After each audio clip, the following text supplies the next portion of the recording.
Hello everyone, જય શ્રી કૃષ્ણ. તો આજે આપણે બનાવશું હોમમેડ પ્રોટીન પાવડર. તો એની માટે મેં એક લોયું લીધું છે. એમાં વોલનટ, બદામ, watermelon seeds, pumpkin seeds, peanuts, sattu powder, શિંગદાણા અને પિન્ટોલાના હું લઈશ અહીંયા હાઈ પ્રોટીન ઓટ્સ આવે છે અને કોકો પાવડર.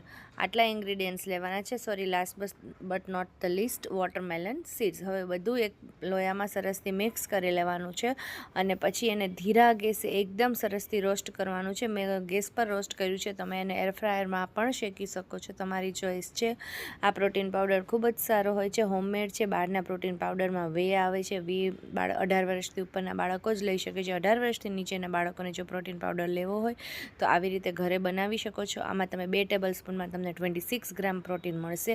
હવે બધું સરસથી શેકાઈ જાય પછી મિક્સરમાં આવી રીતે ક્રશ કરી લેવાનું છે અને ચાળણીથી ચાળી લેવાનું છે, જેથી પાવડર એકદમ બહાર જેવો ફાઇનલી ક્રસ્ટ મળશે. હવે લાસ્ટમાં જે સત્તુ પાવડર હતો એ લાસ્ટમાં હું એડ કરીશ અને કોકો પાવડર, બંને વસ્તુ હું લાસ્ટમાં એડ કરીશ. તમને જો શુગર નાખવાની જરૂર લાગે તો મેં આવી રીતે દળેલી ખાંડ નાખી છે, એ તમે નાખી શકો છો. આ મેં કોકો પાવડર અને સત્તુ પાવડર અને દળેલી ખાંડ 3 ઇન્ગ્રીડિયન્ટ્સ લાસ્ટમાં નાખવાનું. બધું ખૂબ સરસથી મિક્સ કરી લેવાનું છે અને આ તમારો રેડી છે હોમમેડ પ્રોટીન પાવડર.